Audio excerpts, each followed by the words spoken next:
Amis de la Résistance, bonsoir. Vous savez que je dois cette formule à Serge de Beketch. L'irremplaçable. Nul n'est irremplaçable, sauf Serge de Beketch. Et j'ai l'honneur de vous présenter ce soir Adrien Abosi, qui est un jeune auteur, c'est-à-dire d'une nouvelle génération. Nous qui commençons à avoir des cheveux blancs, nous nous demandons pourquoi depuis 25 ans nous prêchons et nous avons l'impression de prêcher dans le désert. Et je suis sûr que de là où il est, Serge serait heureux de voir qu'il y a une nouvelle génération de résistants et que cette nouvelle génération est parfois très brillante, comme l'est Adrien Abosi. Il a écrit 2 livres, je vais vous les montrer. Le premier, c'est La France divisée contre elle-même, qui est paru aux éditions Altitude, dans laquelle il dit un certain nombre de vérités contre les mensonges qui sont habituellement répétés sur certains personnages de notre histoire. J'en pense à 2 particuliers, à Clémenceau ou au maréchal Pétain. Donc c'est un genre de livre qui ne fera pas plaisir à tout le monde, mais c'est un livre qui a le mérite d'être un livre d'histoire, c'est-à-dire qui se base sur des documents et des certitudes. Le deuxième livre, c'est un livre plus récent qui est L'affaire Dreyfus, et le sous-titre c'est Entre farce et grosse ficelle, et je ne peux pas vous le présenter parce qu'il est en rupture de stock. Donc il va bien sûr être réédité très prochainement. Et évidemment, vous vous doutez que Adrien Abosi va contre le culturellement correct et le politiquement correct. Mais il le fait d'une façon extraordinaire, c'est qu'il le fait en tant qu'avocat, puisque ce jeune homme est avocat, et qu'il est allé voir les dossiers, c'est-à-dire qu'il est allé voir les procès-verbaux des audiences. Donc nous avons un document historique. Et sa conclusion est évidemment différente de celle qui est imposée d'une façon générale. Donc vous pourrez vous procurer ces 2 livres, soit aux éditions directement Altitude, que vous trouverez je pense sur Internet, soit, je me permets de le dire, dans les bonnes librairies, et je vais en recommander une particulièrement, qui est la librairie française, qui est 5 rue Auguste Bartholdi, dans le 15e, métro Duplex, site internet www.librairiefrançaiseattachée.fr.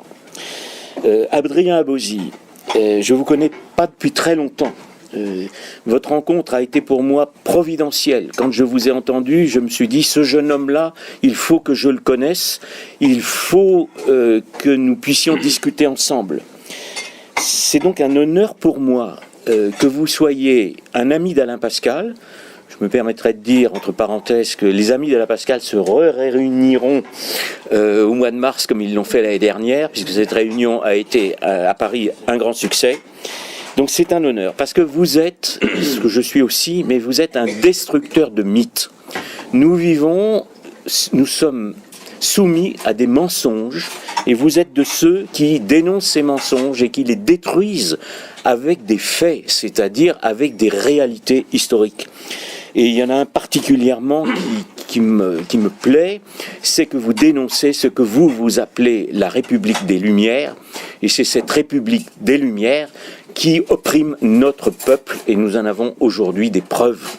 Donc Adrien Abosi, je me permets de vous passer la parole et de vous entendre avec amitié et respect. Merci mon cher Alain. Alors, tout d'abord, je vous remercie de votre présentation. Je remercie le frère Thierry de son invitation. Et je remercie chacun d'entre vous, bien entendu, d'avoir fait le déplacement, étant précisé que je ne me revendique pas du qualificatif de résistant, si vous suivez mon regard. Bref, le sujet qui m'a été soumis est celui de la France défigurée. Alors, lorsque, comme moi, et comme vous, je crois, on vit en Île-de-France, quand on entend la formule de France défigurée, spontanément, on pense tous à la même chose. On pense à ce qu'on appelle aujourd'hui le grand remplacement. Qu'est-ce que c'est le grand remplacement, quand on ne se cache pas derrière son petit doigt? Le grand remplacement, c'est l'afro-islamisation du territoire français. Point. Cette afro-islamisation du territoire français a été acceptée par une partie de la population et a été refusée par une autre partie de la population française. L'afro-islamisation a été acceptée par la partie de la population française qui l'a imposée au pays, et elle a été refusée par les Français qui en ont subi les conséquences dans leur vie quotidienne. Alors on pourrait quand même se dire, mais pourquoi des basses strates du peuple français aux plus hautes élites a-t-on trouvé des gens pour imposer ce grand remplacement à la France? Officiellement, notre société est régie par la raison. Alors, pour quelle raison on a imposé ça à la France? On a du mal à comprendre. Et nous en arrivons là à la problématique de mon ouvrage, de la France divisée contre elle-même. Quelle est cette problématique? En France, la République ne se vit pas comme un régime politique, elle se vit comme une nation au fondement anthropologique différent de la nation française. Bon. Et la République cherche en tant que nation, cherche à se substituer à la France. C'est comme dans les westerns, il n'y a pas assez de place pour nous deux, et soit c'est la France, soit c'est la République. D'où deux formules que j'ai inventées. Donc, la République a progressivement phagocyté la France, et pour faire la République, il faut défaire la France. Alors, comment fait-on la République? On l'a fait par l'afro-islamisation, on l'a fait par l'avortement, puisque plus il y a d'avortements, moins de vie française existe, par définition. On l'a fait par le mémoricide, qui vise à la falsification de notre passé. On le fait par l'incitation au métissage. On le fait par l'incitation à la haine de la France. Et j'en passe et des meilleurs. Par l'américanisation, etc. Et donc, je me répète, je tiens cette formule. Pour faire la République, il faut défaire la France. Et de ce point de vue-là, la République a un outil absolument génial avec l'afro-islamisation. Parce que quand vous allez dans de très nombreux quartiers maintenant, et quand je dis ça, maintenant c'est même dans des villages, dans des petites communes, ça arrive partout. Même moi, dans le hameau de ma famille, dans le Gard, c'est parti, quoi. C'est terrifiant, quoi. On n'échappe plus, quoi. Bref, c'est une arme de destruction massive de la France. Et alors, quelles sont les conséquences de cette afro-islamisation? Actuellement, nous vivons cette insurrection, je crois qu'il n'y a pas d'autre mot, des Gilets jaunes, dont je dois dire je suis absolument admiratif de leur courage. Moi, j'ai vu cette image des Gilets jaunes en train de repousser les CRS place de l'Étoile, ça m'a presque mis une petite larme à l'œil, je dois le dire. Vraiment, je suis admiratif de leur courage, vraiment chapeau. Et donc, de quoi se plaignent les Gilets jaunes? Ils se plaignent d'un pouvoir d'achat insuffisant, d'un niveau de taxation beaucoup trop élevé. En d'autres termes, ils se plaignent d'une vie qui est beaucoup plus chère. Ce qui n'empêche pas, rassurez-vous, les médias, l'INSEE, de nous dire qu'on vit de mieux en mieux en France. Non. La France n'a jamais été aussi riche. Ça, c'est vrai. La France n'a jamais été aussi riche. Notre PIB n'est pas en récession. Donc chaque année, nous créons plus de richesses. Mais comme il y a une explosion des inégalités, la plupart des Français n'en voient pas la couleur. Et la théorie du ruissellement, personne n'y croit. Sauf peut-être quelques économistes qui l'ont inventé. Bref, on n'est jamais mieux servi que par soi-même. Mais donc, la vie est trop chère en France. Et la France se distingue de ceci, qu'elle a le taux de prélèvement obligatoire le plus élevé de l'histoire de l'humanité. 58%. Je lisais à un an de ça un bouquin de Trotsky dans lequel il disait c'est scandaleux, le taux d'imposition sous le régime tsariste était 18%, et nous, l'URSS, on est passé qu'à 20%. L'URSS, les premiers budgets étaient basés sur 20% de prélèvement obligatoire. Nous, en France, on est à 58%. Donc, il n'y a pas de mots pour décrire cet esclavage fiscal. Et alors, pourquoi on paye autant d'impôts en France? Parce que c'est quand même curieux. Il manque du pognon partout. Dans l'armée, dans les hôpitaux, à l'éducation nationale, partout il manque du pognon. Alors pourquoi on nous le prend? Où est-ce qu'il passe ce fric? Les services publics n'ont jamais aussi bien marché, les services de l'État n'ont jamais aussi bien marché, à l'exception de l'administration fiscale, qui elle est au taquet, il n'y a pas de problème. Vous avez 24 heures de retard, boum, vous prenez vos 10%, je sais de quoi je parle, moi, en tant que profession libérale. Passons. Donc, où passe le pognon? Alors on va me dire, nous payons les taux d'intérêt de la dette. C'est pas faux. Mais il y a deux réserves à faire à ça. C'est que les intérêts de la dette, on les paye que si on creuse un déficit. Donc il faut creuser un déficit au préalable.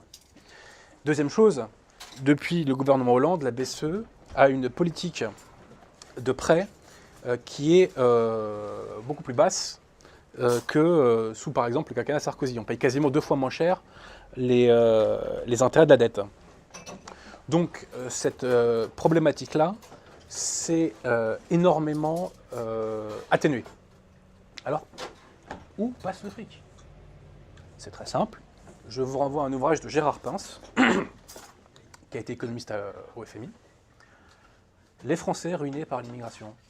Rien qu'en prestations sociales, il fait ses calculs, je précise, avec les chiffres de la comptabilité nationale, donc les chiffres de l'INSEE. En gros, il arrive, lui, en prestations sociales, à 60 milliards par an. Bon. À cela s'ajoute le fait que depuis lors, les calculs datent de 2011. Depuis lors, le chômage a explosé, l'immigration légale a explosé, l'immigration illégale a explosé, etc., etc. Et à cela s'ajoutent les investissements structurels absolument colossaux qui sont faits en banlieue pour éviter que la marmite n'explose. Donc on est probablement autour de 100 milliards d'euros pour payer quoi? Pas la paix sociale, la paix ethnique. Allez, on va être gentil, la paix ethno-sociale. Voilà. Donc, cette afro-islamisation a des conséquences très concrètes puisque le peuple français est mis sous pression. C'est comme un fruit qu'on extrait au maximum, enfin qu'on compresse au maximum pour en extraire le jus. Le peuple français est mis sous pression pour financer cette paix ethnique. Bon. Bref, tout ça pour dire quoi? Que sans remigration, a priori, on ne va pas retrouver de marge de manœuvre budgétaire. Et que si on veut réduire substantiellement en profondeur nos prélèvements obligatoires, je ne vois pas tellement d'autres solutions. Bref. Mais aussi tout ça pour dire quoi? Que concrètement, cette afro-islamisation, ce grand remplacement, appelons-le comme on veut, a des conséquences, d'une part sur le territoire, mais concrètement sur le corps des Français.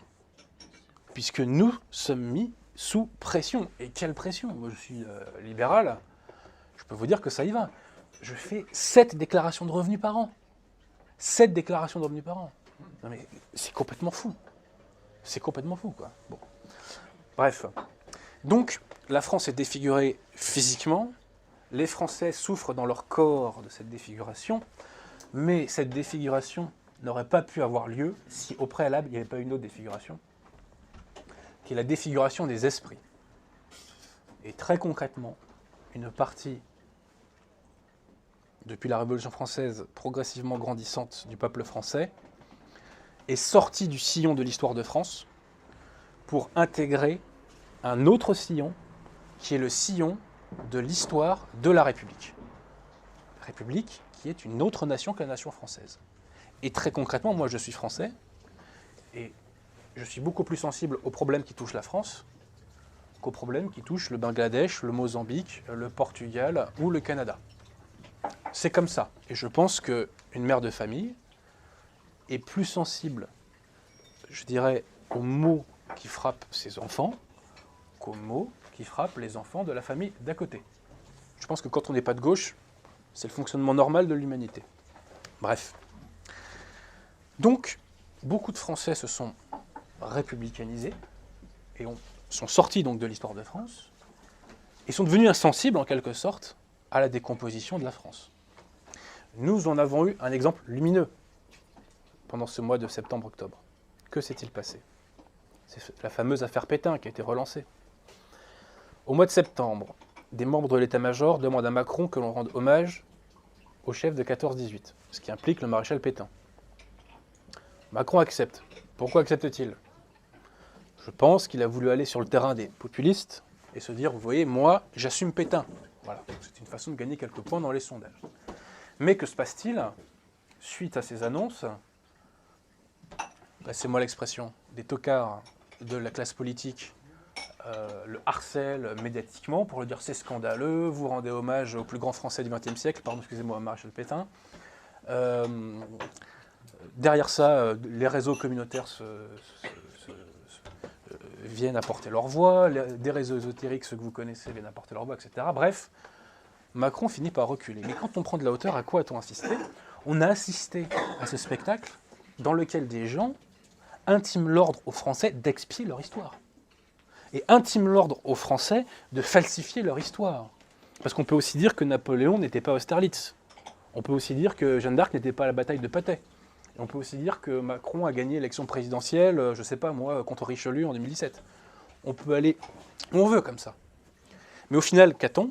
On a une histoire de France dans laquelle le maréchal Pétain est un grand soldat de 14-18, parce que la bataille de Verdun, parce que Nivelle a fini la bataille de Verdun, mais la période chaude de la bataille de Verdun, c'est Pétain, et c'est lui qui a mis en place la fameuse voie sacrée. Pétain a mis un terme à la question, au problème des mutineries. Il a été généralissime des armées françaises, excusez du peu. Excusez du peu. Je ne dis pas ça pour l'assistance, mais je dis ça même pour ceux qui ne le savent pas. Les Français ont oublié que Pétain était généralissime des armées françaises. Parce qu'on pense que c'était Foch. Non, Foch c'était des armées alliées, mais les armées françaises c'était Pétain. Pétain a métamorphosé la philosophie de la guerre. Avant Pétain, c'est la guerre des hommes. Après Pétain, c'est la guerre du matériel. Voilà. Bref, et puis surtout, il y a un livre vraiment que je recommande, c'est Foch et la bataille de 1918, du général Lafargue, où on voit bien l'articulation entre l'action de Pétain et de Foch pendant les 3 offensives allemandes de 1918. C'est un bouquin passionnant, et on voit vraiment le génie des deux hommes. Mais Pétain est de toute évidence le plus grand militaire de 14-18. Donc, dans l'histoire de France, Pétain est un grand militaire de 14-18. Dans l'histoire de la République, il est effacé. Il n'existe plus. C'est une autre histoire, c'est l'histoire d'un autre pays. Et Hollande avait déjà commencé le mouvement au centenaire de Verdun, où il avait réussi le tour de force de ne pas prononcer le mot de Pétain. Ce qui est quand même exceptionnel. Hein. Encore une fois, c'est comme si on fait le centenaire d'Austerlitz, peut-être ce sera pour le tricentenaire d'Austerlitz, on ne prononce pas le nom de Napoléon, quoi, ce qui n'a aucun sens. Ça n'a absolument aucun sens, et ces gens-là, petite parenthèse, se revendiquent de la raison. Voilà, c'est à méditer. Bref, il y a eu une défiguration des esprits français qui se sont républicanisés. Combien sont les Français aujourd'hui fidèles à la France véritable? Ça, c'est une vraie question. Hein. Je n'ai pas la réponse, mais je crains qu'on ne soit pas énormément. Mais cette défiguration des esprits n'aurait pas eu lieu s'il n'y avait pas eu au préalable une défiguration spirituelle de la France. Parce que qu'est-ce que c'est que la France? La France, c'est un pays catholique, nous le savons tous. Mais plus précisément, qu'est-ce que c'est la France? La France, c'est la tribu de Juda. Ce ne sont pas mes mots, ce sont ceux de Grégoire VII et de Saint Pilice. Pourquoi la France est la tribu de Juda? Qu'est-ce que c'est la tribu de Juda? C'est la tribu d'où émane le roi David. Et donc, quand Grégoire VII emploie ces mots, c'est pour dire que la France est le bras armé de l'Église. On atteste le fait que nous avons exterminé l'hérésie arienne. On atteste le fait que nous avons stoppé l'immigration afro-musulmane. On atteste le fait que, en battant les Lombards, nous avons pu donner les états pontificaux à l'Église.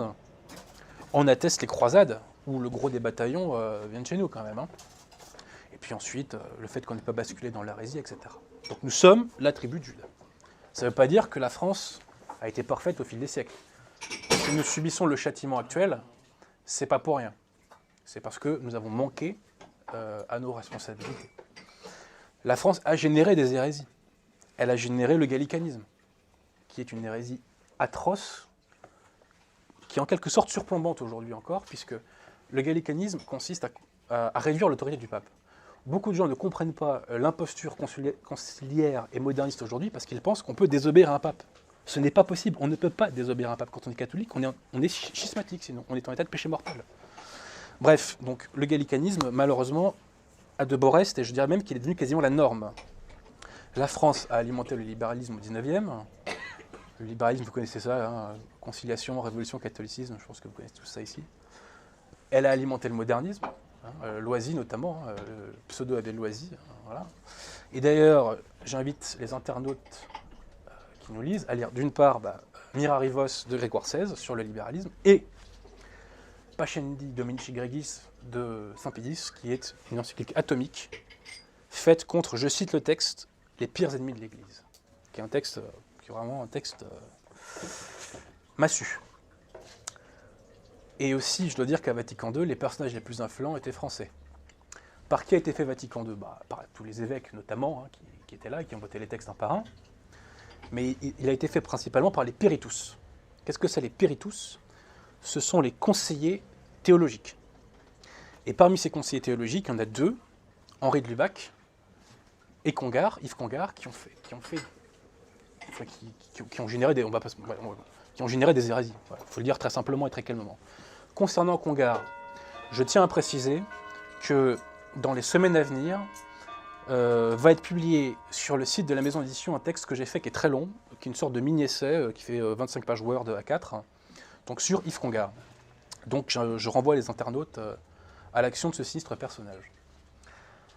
Quant à Henri de Lubac, le cardinal Siri a fait un très bon bouquin sur lui qui s'appelle Gethsemane, donc son sort était déjà réglé, en quelque sorte, face à la prospérité. Mais je note que la réaction à Vatican II est française, principalement. Pas uniquement, hein, mais est française, à travers deux évêques exceptionnels, Monseigneur Lefebvre, Monseigneur Gare-de-Laurier. On peut critiquer les personnages, on ne peut pas d'ailleurs tout à fait les mettre sur le même plan, mais le fait est qu'ils ont sauvé le sacerdoce catholique en préservant les sacrements, tout simplement. Ce que je dis là n'engage que moi, je vais heurter certains d'entre vous, je vais heurter une partie des internautes, mais je pense que l'Église visible aujourd'hui, malheureusement, se limite très essentiellement ou très principalement aux lignes épiscopales de ces deux évêques. Donc, encore une fois, toute personne humaine est critiquable, on peut critiquer toujours les uns et les autres, mais ces deux évêques-là ont rendu un service absolument colossal à l'Église. Et je fais un petit peu de pub pour un bouquin, qui n'est pas de moi, je touche 0 centime sur la vente, 60 ans de religion conciliaire, qui est le livre le plus accessible, selon moi, sur ce qu'on appelle la crise de l'Église, à tort, parce que l'Église est surnaturelle, elle ne peut pas être en crise. Mais j'emploie ce mot pour me faire comprendre. Sur la crise de l'Église, on trouve tout et n'importe quoi, et quand c'est bon, c'est pas souvent accessible. Ce bouquin-là, donc je me répète, 60 ans de religion conciliaire, qui a été écrit par un collectif, est très facile d'accès par rapport à la difficulté du sujet. Et je pense que de nombreuses personnes qui n'ont pas beaucoup de connaissances sur le sujet peuvent s'introduire dans le sujet, entre guillemets, à travers ce bouquin. Et même il y a un peu d'humour de temps en temps, vous voyez, donc comme quoi. Bref. Donc, les Français ont apostasie. Et vous remarquerez dans la vie de tous les jours, plus un Français apostasie, plus il est athée, moins il aime la France, quasiment 9 fois sur 10. Et à l'inverse, quand vous allez à une messe catholique, vraiment catholique, la plupart des gens, même 100% des gens, sont patriotes. Donc ça, c'est un théorème de sociologie. Hein. Plus un Français apostasie, plus il est athée, plus il est de gauche, moins il aime la France. C'est comme ça. Il y a sans doute des exceptions qui confirment la règle, mais ce sont des exceptions comme leur nom l'indique. Voilà. Donc, 3 défigurations. Une défiguration spirituelle, de laquelle est née une défiguration des esprits, de laquelle est née une défiguration des corps. La défiguration du paysage français, concrètement, je vous l'ai dit, ça aboutit au martyre des corps. La défiguration des esprits, ça aboutit à la disparition de la France en tant que nation, puisque nous nous transformons en république. Et la disparition spirituelle, c'est l'apostasie, c'est la damnation des âmes. Bref, un constat d'urgence est fait. Ça ne sert à rien de faire un constat d'urgence si derrière on se tourne les pouces. Alors se pose la question, que faire ? Que faire ? On se sent parfois désarmé. Hein. Pourtant, il y a des milliards de choses à faire. Quelles sont nos armes aujourd'hui ? Tout d'abord, les masses. Pendant longtemps, on m'aurait dit les masses, j'aurais dit franchement oublié. Hein. La démocratie, on sait ce que c'est, on sait ce que ça vaut, on oublie. Mais nous sommes, je pense, en train d'entrer dans une nouvelle ère de la démocratie. Je m'explique. Qu'est-ce que c'est la démocratie telle qu'on l'a connue ? Augustin Cochet en a fait le portrait. La démocratie telle qu'on l'a connue, c'est un peuple devenu complètement inerte parce que socialement atomisé en raison de la disparition des corps intermédiaires. Donc concrètement, vous et moi n'avons plus de grands corps intermédiaires pour agir contre l'État et le pouvoir public. Et face à ça, qu'avons-nous ? Derrière le formalisme démocratique, on a des réseaux oligarchiques qui font ce qu'ils veulent du suffrage universel, parce que le suffrage universel, c'est une substance malléable dont on fait plus ou moins ce qu'on veut. On l'a d'ailleurs vu à la dernière présidentielle. Hein. Concrètement, Fillon aurait dû être élu. Et puis ensuite, les médias, concrètement, ont fait passer Macron. Hein. Bon, je crois qu'il n'y a pas besoin d'être politologue bac plus 23 pour l'avoir compris. Quoi. Bon. Bref, c'était ça avant la démocratie. C'était la manipulation du peuple par son inertie. Mais aujourd'hui, grâce à Internet, le peuple atomisé peut se réagréger. Et c'est ce qu'on voit avec les Gilets jaunes. Les Gilets jaunes sont partis de quelques vidéos et d'une pétition sur change.org. Tous leurs points de ralliement aujourd'hui se font par Internet, etc. Donc les masses peuvent se réagréger en partie. Je dis en partie seulement parce que ceci ne fait pas société, c'est pas suffisant. Ça ne fonctionne pas pour la vie quotidienne, mais néanmoins, en tout cas, pour des instants ponctuels comme ça fonctionne. Donc peut-être, je parle sous toute réserve, on verra ce que l'avenir nous réserve, peut-être que nous entrons dans une nouvelle ère démocratique où les masses arrivent à sortir de cette inertie dans laquelle nous a plongé 1789. Nous verrons. Deuxième instrument que nous pouvons utiliser, c'est ce que j'appelle la nouvelle opinion publique. Qu'est-ce que c'est que la nouvelle opinion publique? C'est l'opinion publique qui est née sur Internet et qui tend vers des idées nationales, françaises, catholiques, contre-révolutionnaires, etc. Et très concrètement, des idées qui étaient maintenues dans une totale confidentialité, comme la contre-révolution, le catholicisme véritable, etc., tout cela a gagné un nouveau public parce que sur Internet, il a été mis sur un pied d'égalité avec la propagande et l'idéologie dominante habituelle. Mais comme nous sommes les meilleurs parce que nous, les catholiques, nous savons la vérité, eh bien, fatalement, on a regagné petit à petit des parts de marché, si vous me passez l'expression. Donc, nouvelle arme contre le système. Et je pense que la force de frappe de la nouvelle opinion publique. Alors, bon, après, il faut voir dans quelle mesure les gens intègrent vraiment les choses, mais je pense qu'on a un noyau dur qui est de quelques centaines de milliers de personnes et qu'on peut atteindre peut-être quelques millions. Hein. D'ailleurs, la Manif pour tous avait été en grande partie sous perfusion de cette nouvelle opinion publique. Et les Gilets jaunes le sont aujourd'hui en grande partie. Pas exclusivement parce que c'est un mouvement qui part dans tous les sens, mais il l'est quand même en grande partie. Bon. Donc, voilà. Alors, j'ajoute une chose aussi concernant les masques que j'ai oublié de dire. Le système a peur des jeunes de banlieue depuis des décennies. Pourquoi? Parce qu'une partie d'entre eux sont socialement incontrôlables. C'est-à-dire que concrètement, ils ne se soumettent pas à l'autorité publique. Ils ne se soumettent pas à la police, aux pompiers, aux enseignants, etc., etc., etc. Alors que nous, même si des fois on peut violer la norme, quand on est rappelé à l'ordre, on se calme. Et on finit par rentrer dans le rang. Et c'est comme ça qu'une société fonctionne, parce que sinon, la société ne pourrait pas fonctionner. On vivrait dans une espèce d'agrégat anarchique incontrôlable. Donc, le système est terrorisé par la jeune de banlieue, et c'est notamment pour ça qu'on a ce fameux tribut dont je vous ai parlé tout à l'heure que nous devons payer chaque année. Mais avec les Gilets jaunes, ce qui est intéressant, c'est que ce sont des Français de souche qui deviennent incontrôlables. Pour d'autres motifs d'ailleurs. Mais on a des Blancs, des Français de souche, le peuple historique français, comme je préfère l'appeler, qui devient incontrôlable. On lui dit rendez-vous au Champ de Mars, boum, ils vont aux Champs-Élysées. Et c'est pas pour envoyer des fleurs et du chocolat. Hein. Voilà. Donc on a une partie des Français de souche qui s'insurgent contre la République, ce qui me choque énormément hein, d'ailleurs, et qui deviennent incontrôlables. Donc ça, ce côté incontrôlable, plus ce que je vous ai évoqué tout à l'heure en termes de réagrégation du pays réel, qui sort de l'inertie, ça peut donner des choses potentiellement intéressantes. Alors après, il ne faut pas s'enflammer parce que sur Internet, sur le Huffington Post là, de Anne Sinclair, je crois, j'ai vu les revendications des Gilets jaunes et sincèrement, c'est pas terrible. Hein. C'est que, en gros, c'est très marqué par l'égalitarisme républicain. Il y a beaucoup d'idées reçues sur la fiscalité notamment, et il n'y a quasiment rien sur l'immigration. Quoi. Donc, alors après, j'attends de voir qui sont les personnes qui ont... Tu sais, c'est comme les quêtes de l'Alliance en 1789, quoi. J'attends de voir qui les a écrits, hein, les revendications des Gilets jaunes. Bon. Parce que quand on a les retours, faits par les milieux du système hein, d'ailleurs, hein, les retours de ce qui se dit, de ce qui s'entend chez les Gilets jaunes, on voit que c'est pas très à gauche quand même en général. Hein. Bref. Autre arme, les élections. Qu'est-ce qu'on peut attendre des élections? Il y a une vague populiste qui submerge le monde. Hein. On a même vu le Brésil basculer. Qu'est-ce qu'en France on peut attendre d'une élection? À considérer qu'on ait une offre politique sérieuse, donc pas Marine Le Pen, puisque sérieuse, qui prenne le pouvoir. Moi je pense que Marine Le Pen est une catastrophe pour la France, puisqu'elle empêche l'émergence d'une véritable droite nationale. Et si elle aimait son pays, je pense qu'elle démissionnerait ou qu'elle devrait devenir un lieutenant. Elle n'a pas les épaules pour être générale. Peut-être que c'est un très bon lieutenant, Marine Le Pen, sans doute l'est-elle d'ailleurs, oui.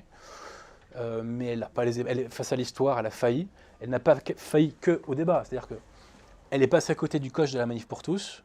À l'époque, on est en pleine guerre, Fillon-Copé, il y a des places à prendre à droite, le peuple de droite est à récupérer, on peut la récupérer via la manif pour tous, ce que fait Marine Le Pen, elle s'abstient, comme quoi elle avait tout compris. Bravo. Bref, donc à considérer que ce pouvoir arrive, que pourrait-il faire? Il pourrait faire un certain nombre de choses. Arrêter l'immigration légale, c'est déjà ça. Il pourrait arrêter de subventionner les grands médias, les syndicats, les associations collabos notamment. Bon. Donc c'est pas rien tout ça. Ceci étant posé, il y a une limite à cela, qui est ce que j'appelle moi, il ne pourrait pas faire ce que j'appelle moi les 3 R. Les 3 R c'est quoi? C'est réévangélisation, refrancisation, remigration. Actuellement ce n'est pas faisable. Pourquoi? Parce que le peuple français anthropologiquement n'y est pas prêt. Et donc tant qu'on n'a pas ce travail-là qui est fait, de réévangélisation, refrancisation, le peuple français n'est pas prêt pour des changements substantiels, vraiment de grande profondeur. Voilà. Donc un pouvoir élu pourrait faire quelques bonnes choses, mais à lui seul, il ne peut pas revenir sur les maux qui nous accablent. Donc, il y a des choses à prendre, mais il ne faut pas non plus trop en attendre. Et la France ne sera pas sauvée parce qu'on a voté les bonnes lois bien préparées dans un cabinet ministériel. La France sera sauvée parce qu'auront été remis à la base de la société les bonnes valeurs, notamment les bonnes valeurs spirituelles. Voilà. Ça, c'est une naïveté à dissiper. Ensuite, l'oligarchie. Est-ce qu'on peut attendre quelque chose de l'oligarchie? A priori, on voit mal. Les gens qui ont lu Baudelomenie savent que l'oligarchie a misé sur ce qu'on va appeler la caste républicaine depuis maintenant très longtemps. Qu'est-ce qu'on pourrait attendre d'elle? Il y a dans l'oligarchie des gens qui peuvent basculer dans l'autre côté. Sous réserve que nous créions un débouché politique sérieux et crédible. Et ce débouché politique crédible peut être fait si émerge un nouveau tissu social, une contre-société, d'un point de vue politique, économique, spirituel, médiatique, de tous les points de vue, qui, par son poids et par son sérieux et avec la grâce du bon Dieu, provoque une sécession dans l'oligarchie. Et des gens qui sont prêts à basculer dans l'oligarchie, il y en a. Il y a des gens qui pèsent des centaines de millions d'euros en France qui sont fidèles au maréchal Pétain. Voilà, par exemple. Par exemple. Et il y en a plusieurs. Il y a des gens qui sont prêts à basculer. Pour 2 raisons. Un, par conviction personnelle, parce qu'il y a une bourgeoisie catholique en France, et qui a eu des beaux bébés, soit dit en passant. Il ne faut pas le balayer d'un revers de main. La bourgeoisie, vous savez, je vais être franc avec vous. Moi, j'ai redécouvert la bourgeoisie quand je suis devenu avocat. Parce qu'avant, pour moi, la bourgeoisie, c'était quoi? C'était Pierre Berger, Sarkozy. Voilà. En gros, je résume. Je ne savais pas qu'il existait une bourgeoisie catholique. Parce que je n'étais pas à son contact, ce n'était pas mon monde. Donc, voilà. Je l'ai redécouvert très tardivement. Mais ces gens-là existent. Et ils ont envie d'agir. Et ils souffrent de voir la France se décomposer comme ça. Donc, que font-ils? Ils votent pour les Républicains pour payer moins d'impôts, sans quoi je ne les critique pas. CF, ce que j'ai dit tout à l'heure. Mais s'ils pouvaient faire plus, ils feraient plus. Mais ils ne vont pas faire plus en misant sur des guignols. Donc, il nous faut créer ce débouché sérieux et crédible. Bon. Et donc, pour ça, faire cette fameuse contre-société, ce nouveau tissu social, plutôt, devrais-je dire. Et de quoi sera fait ce tissu social? Il sera fait notamment de cette nouvelle opinion publique, mais il sera fait surtout d'une minorité active et de qualité. Active, pourquoi? Parce que l'histoire n'appartient pas aux plus beaux, aux plus forts, aux plus intelligents, elle appartient aux plus actifs. Dans l'histoire, c'est l'homme d'action qui est récompensé. Ça, c'est une loi qu'on retrouve, mais en tout temps. Et de qualité. Qu'est-ce que c'est des gens de qualité? Ce sont des gens de principe. Quel principe? La foi et les mœurs catholiques. C'est la base. Et c'est parce qu'on s'est éloigné de ça qu'on a perdu et qu'on a été vaincu, et qu'on a été châtié, et on a mérité d'être châtié. Et il faut le dire. Nous avons mérité d'être châtiés, parce que nous avons manqué à la vocation de la France. Voilà, c'est comme ça. Alors, donc cette minorité devra faire ce qui n'a pas été fait par Charles X, ce qui n'a pas été fait par les ligues nationalistes diverses et variées de la fin du 19e et du début du 20e, ce qui n'a pas été fait par l'Action française, ce qui n'a pas été fait par les ligues de l'entre-deux-guerres, ce qui n'a pas été fait par le Front National et ce qui n'a pas été fait par la mouvance dite dissidente aujourd'hui. C'est-à-dire que cette minorité, qui reposera sur des bons principes, devra défendre le magistère de l'Église. Voilà. On a une arme atomique entre les mains qui s'appelle le magistère de l'Église, il faut le défendre, il faut s'en servir. Voilà, tout simplement. Les seuls qui l'ont fait un petit peu, c'est Pétain et Végan en 40. Voilà. Imparfaitement, mais ils l'ont fait. Voilà. Tout ça donc pour vous dire que nous devons faire cette minorité de qualité. Et cette minorité de qualité, je vais la résumer en un prénom. Gédéon. Qui est Gédéon? C'est un héros de l'Ancien Testament. Le bon Dieu s'adresse à Gédéon pour qu'il mène Israël à la victoire contre le peuple Madian, je crois. Et donc Gédéon accepte. Et Gédéon réunit une armée de 22 000 hommes. Et le bon Dieu lui dit, c'est bien que tu aies réuni une armée de 22 000 hommes, mais le problème c'est que s'ils gagnent, ils vont penser que c'est à cause de leur nombre, alors que s'ils gagnent, tu sais très bien qu'en réalité c'est grâce à moi. Donc, le bon Dieu dit à Gédéon, tu vas dire à tes hommes d'aller boire à la rivière là-bas. Et tous les hommes vont boire à la rivière, mais les hommes se distinguent en deux catégories. Il y a ceux qui mettent directement leur tête dans la rivière pour boire, et il y a ceux qui prennent l'eau avec les mains pour boire comme ça. Et donc, le bon Dieu dit à Gédéon, tu vas garder avec toi pour combattre uniquement ceux qui ont bu dans leurs mains. Et sur les 22 000, il reste 300 personnes. Et avec les 300 personnes, grâce à un subterfuge, Gédéon va pulvériser son adversaire. Morale de l'histoire, la qualité vaut mieux que la quantité. Donc la quantité n'est valable que si elle est précédée de la qualité. J'en arrive au terme de mon propos, et je vais le terminer par une citation de l'abbé Jean-Baptiste Aubry. L'abbé Jean-Baptiste Aubry, pour moi, c'est ma grande découverte de l'année 2018. Tous ces livres sont disponibles gratuitement sur la bibliothèque Saint-Libert, qui s'appelle Libérus. Vous allez sur Google, Libérus, c'est une mine d'or, il faut y aller, il faut les dépouiller. Il y a tout, il y a Monseigneur Gaume, Monseigneur Delassus, il y a tout, Et notamment, il y a Elisabeth Lehmann aussi, que j'aime beaucoup. Je fais de la pub pour Elisabeth Lehmann, on n'est pas beaucoup à en faire. Et il y a notamment l'abbé Jean-Baptiste Aubry. Et l'abbé Jean-Baptiste Aubry est mort, je crois qu'il devait avoir moins de 40 ans, en Chine en 1884.